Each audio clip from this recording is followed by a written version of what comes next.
ଘରଟା ଭାଙ୍ଗିଗଲା ଜାଣ। କାହାର ନଜର ପଡ଼ିଲା କେଜାଣି। ବୁଢ଼ାବୁଢ଼ୀଙ୍କର କପାଳ ଫାଟିଲା। କଥାରେ ଅଛି ସିନା ଯେତେ ଭାଇ ସେତେ ଘର, ହେଲେ ବୁଢ଼ାବୁଢ଼ୀଙ୍କର ଏ ବୟସରେ ତାଙ୍କ ଉପରେ କ'ଣ ବିତୁଥିବ। ବୁଢ଼ାବୁଢ଼ୀ 2 ଜଣ, ତାଙ୍କର 2ଟି ପୁଅ। ବଡ଼ ପୁଅ ଭୁବନେଶ୍ୱରରେ ରୁହେ, ସାନ ପୁଅ ଗାଁରେ ଜମିବାଡ଼ି କାମ କରି ଚଳେ।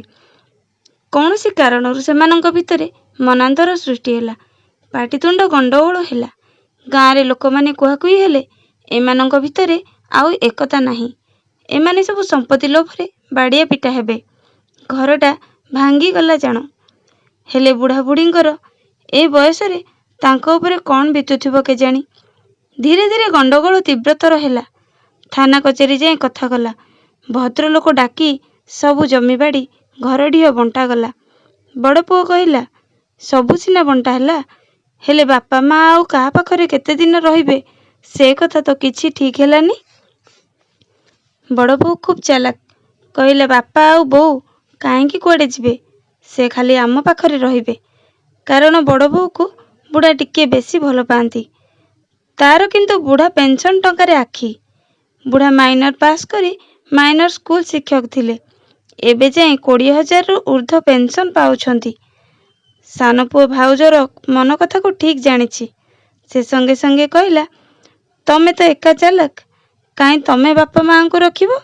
ଆମର କ'ଣ ଅଧିକାର ନାହିଁ? ନା ଭାବୁଛ ଆମର ସମ୍ବଳ ନାହିଁ? ତମେ ଯଦି ମାସେ ରଖିବ ଆମେ ବି ମାସେ ରଖିବୁ। ସାନ ବୋଉ କହିଲା, ମୋର ଛୋଟ ଛୁଆ, ମା ସିନା ତାକୁ ଆୟତ୍ତରେ ରଖୁଥିଲେ ବୋଲି ମୁଁ ସବୁ କାମ କରି ଯାଉଥିଲି। ମୁଁ ମାଙ୍କ ବିନା ଚଳିପାରିବିନି।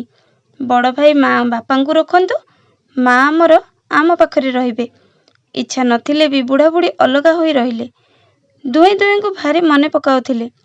ବୁଢ଼ା ଶୋଇଲା ବେଳେ ଭାବିଲା, ସେମାନେ ତ ତାଙ୍କ ପରିବାର ଧରି ରୁମ୍ରେ ଶୋଇଲେ, ମୁଁ ଏଠି ଏକା, ଆଉ ମୋ ସ୍ତ୍ରୀ ମଧ୍ୟ ସେଠି ଏକଲା ଶୋଉଥିବ। ଯେତେ ରାତି ହେଲେ ମଧ୍ୟ ସେ ମୋ ଗୋଡ଼ ଟିକେ ଆଉଁସି ନଦେଲେ ତାକୁ ନିଦ ଆସେନି, କି ମୋ ଆଖିକୁ ମଧ୍ୟ ନିଦ ଆସେନି। କ'ଣ କରୁଥିବ କେଜାଣି। ବଡ଼ ପୁଅ ବାପର ମନ ଭୁଲାଇବାକୁ ମାଛ ମାଂସ ଭଲମନ୍ଦ କରି ଖାଇବାକୁ ଘରକୁ ଆଣେ। ବୋହୂ ସିନା ମାଛ ମାଂସ ବାଢ଼ି ଦିଏ, ହେଲେ ବୁଢ଼ା ସେଥିରେ ହାତ ମାରେନି। କାରଣ ଖାଇଲା ବେଳକୁ ବୁଢ଼ୀ କଥା ଭାରି ମନେ ପଡ଼େ। ସେ ମନେ ମନେ ଭାବେ, ସେମାନେ କ'ଣ ଖାଇବାକୁ ଦେଉଥିବେ କେଜାଣି। ଆର ସିନା ଟଙ୍କା ଅଛି ବୋଲି ଦେଖେଇ ହେଉଛି, ତାର ତ ରୋଜଗାର କମ୍, ସେ ପୁଣି ଟିକେ କଞ୍ଜୁସ୍ ସ୍ୱଭାବର। ମୁଁ ଛାଡ଼ିଗଲେ ମୋ ସ୍ତ୍ରୀ ମୋ ଅଇଁଠାକୁ ମହାପ୍ରସାଦ ମନେକରି ଆନନ୍ଦରେ ଖାଉଥିଲା। ସେ କ'ଣ ସେଠି ଖୁସିରେ ଖାଉଥିବ? ସେ କ'ଣ ସେଠି ଖୁସିରେ ଥିବ? ଏପଟେ ବୁଢ଼ୀ ମଧ୍ୟ ଠିକ୍ ଏମିତି ଭାବୁଥିବ। ମୁଁ ଏଠି ଗାଁ ଘରେ ସାନ ପୁଅ ପାଖେ ରହିଲି, ବୁଢ଼ା ତଣେ ଭୁବନେଶ୍ୱରରେ ବଡ଼ ପୁଅ ପାଖରେ। ଟାଉନ୍ ସହର ଜାଗା, ସାହି ପଡ଼ିଶା କାହା ମୁହଁ ଦେଖିବାକୁ ମିଳିବନି। ଗାଁରେ ସିନା ସାହି ଭାଇ କେତେ କିଏ, କେତେ ଡକାହକା, ଦୁଃଖ ସୁଖ ହୋଇ ଦିନ ସରିଯାଏ। ତା ସାଙ୍ଗକୁ ବାଡ଼ି ବଗିଚାରେ ବୁଲିଲେ ବେଳ ଜଣା ପଡ଼େନି। କ'ଣ କରୁଥିବେ କେଜାଣି ସେ। ବୁଢ଼ୀ ଭାବୁ ଭାବୁ ଆଖିରେ ଲୁହ ଆସିଯାଏ।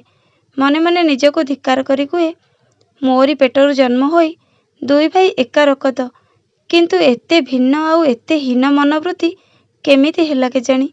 ସବୁ ଭାଗ୍ୟର ଦୋଷ। ଏପଟେ ସାନ ବୋହୂ ଚୁନାମାଛ ବେସର କରି, ମା ଆସ ଆମେ ଖାଇବା, ମୋ ପୁଅକୁ ଶୁଆଇବାରେ ଡେରି ହେଲାଣି, ତୁମକୁ ଭୋକ ହେବଣି। ଭାତ ବାଢ଼ି ଦେଇ ସାଙ୍ଗ ହୋଇ ଦୁହେଁ ଖାଇ ବସିଲେ। ବୁଢ଼ୀ ଚୁନାମାଛ ବେସର ଥାଳିଆରେ ହାତ ମାରିଛି କି ନାହିଁ, ତା ଆଖିରୁ ଖାଲି ଲୁହ ଗଡ଼ିଲା। କାନି ପଣତରେ ଲୁଚେଇ ଲୁଚେଇ ଲୁହ ପୋଛି କ'ଣ ଗଣ୍ଡେ ଖାଇ ତୋଡ଼ାଣି ପିଇ ଦେଇ ଉଠି ପଡ଼ିଲା। ଦାଣ୍ଡକୁ ଯାଇ ପଡ଼ିଶା ଘର ଦାଦା ଶ୍ୱଶୁରଙ୍କ ପୁଅ, ଦିଅର ହେବେ ତ, କହିଲା, ବାବୁ ମୋତେ ଟିକେ ଭୁବନେଶ୍ୱର ନେଇଯିବ। ତୁମ ବଡ଼ ବାପାଙ୍କ କଥା ଭାରି ମନେ ପଡ଼ୁଛି। ତାଙ୍କ ଦେହ ଖରାପ ଅଛି ନା କ'ଣ? ମୋତେ କାହିଁ ଭାରି ବ୍ୟସ୍ତ ଲାଗୁଛି। ସେ ଯେମିତି ହଁ କରିଛନ୍ତି। ବୁଢ଼ୀ ସାନ ବୋଉକୁ ପଦେ କହିଦେଇ ଯେମିତି ଥିଲା ସେମିତି ଲୁଗା 2 ଖଣ୍ଡ ଧରି ବାହାରି ପଡ଼ିଲା। ସେଠି ଯାଇ ପହଞ୍ଚି ଦେଖେ ତ ବୁଢ଼ାକୁ ଜ୍ୱର ହୋଇଛି। ସେ ଶେଯରୁ ଉଠୁନାହାନ୍ତି। ଶାଶୁକୁ ଦେଖିଦେଇ ବଡ଼ ବୋଉ ମୁହଁ ଉଷୁନା ହାଣ୍ଡି।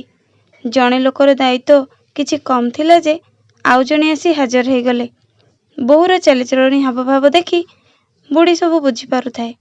ସେ ଯାହା କହୁ ପଛେ ମୁଁ ଏ ଅବସ୍ଥାରେ ତାଙ୍କୁ ଛାଡ଼ି କୁଆଡ଼େ ଯିବିନି। ଆଜି ବଡ଼ ପୁଅ ଆସୁ, ତା ସହିତ ମୋର କଥାବାର୍ତ୍ତା। ରାତି ହେଲା। ଯେମିତି ବଡ଼ ପୁଅ ଘରକୁ ଆସିଛି, ମାଆକୁ ଦେଖି ଚମକି ପଡ଼ିଲା। ମା କ'ଣ ଖାଇଛି ପିଇଛି ପଚାରିବା ଆଗରୁ ତୁ ପୁଣି କାହିଁକି ଏଠାକୁ ଆସିଲୁ? ମୋତେ ଖବର ଦେଲୁନି, ମୁଁ ଯାଇଥାନ୍ତି। ଏମିତି କହି ମାଆକୁ ନାଲି ଆଖି ଦେଖେଇଲା। ମା ଧୀର ସ୍ୱରରେ କହିଲା, ଦେଖ ପୁଅ, ତୋ ବାପାଙ୍କ ଦେହ ଭଲ ନାହିଁ। ମୋ ମନ ସେଥିପାଇଁ ବିଚଳିତ ହେଲା। ମୁଁ ଏଠି ଆସି ଦେଖେ ତ ସତକୁ ସତ ତୋ ବାପାଙ୍କ ଦେହ ଭଲ ନାହିଁ। ଆଚ୍ଛା ଶୁଣ, ମୁଁ ଗୋଟେ କଥା ନିଷ୍ପତ୍ତି ନେଇଛି। ଏଥିରେ ତମମାନଙ୍କର ମତ ମୋର ଲୋଡ଼ା ନାହିଁ। ମୁଁ ଖାଲି ଜଣେଇ ଦେଉଛି, ତୁମେମାନେ ଘର ଡିହ, ଘର ବାଡ଼ି ସବୁ ବାଣ୍ଟି ନେଲ, ଆମର ମନା ନାହିଁ। କିନ୍ତୁ ଜୀବନର ଶେଷ ସମୟକୁ ଆମ ବୁଢ଼ାବୁଢ଼ୀ 2 ଜଣଙ୍କୁ ଅଲଗା କରି ରଖନି। ଭଲ ହେବ ଆମେ ଦୁହେଁ ସ୍ୱଇଚ୍ଛାରେ ବୃଦ୍ଧାଶ୍ରମ ଚାଲିଯିବୁ। ଏହା ଶୁଣି ବଡ଼ ପୁଅ ନିରୁତ୍ତର ରହିଲା। ତାର ପାଟିରୁ କଥା ବାହାରିଲାନି। କିନ୍ତୁ ବୁଢ଼ୀ ତାର ଉତ୍ତରକୁ ଅପେକ୍ଷା କଲାନି। ସଙ୍ଗେ ସଙ୍ଗେ ଟ୍ୟାକ୍ସିଟିଏ ଡାକି ବୁଢ଼ାର ଯେତେକ ଲୁଗାପଟା ଆସବାବପତ୍ର ଥିଲା, ସଜ ସାମଗ୍ରୀ ସବୁ ସାଥିରେ ଧରି ଯାଇ ବୃଦ୍ଧାଶ୍ରମକୁ ପହଞ୍ଚିଗଲେ। ବୃଦ୍ଧାଶ୍ରମରେ ଯେତେବେଳେ ପଚରାଗଲା, ତୁମେମାନେ ଏଠିକି କାହିଁକି ଆସିଛ? ତୁମର କ'ଣ ଅସୁବିଧା? ସେତେବେଳେ ବୁଢ଼ୀ ଉତ୍ତର ଦେଲେ, ମୋର ଗୋଟେ ପୁଅ ପଙ୍ଗୁ ଆଉ ଅକର୍ମଣ୍ୟ, ଆଉ ଗୋଟେ ପୁଅ ଅଯୋଗ୍ୟ। ସେମାନେ ଆମକୁ ରଖିବା ପାଇଁ ସକ୍ଷମ ନୁହନ୍ତି। ତେଣୁ ଆପଣମାନେ ଆମକୁ ଆଶ୍ରୟ ଦିଅନ୍ତୁ।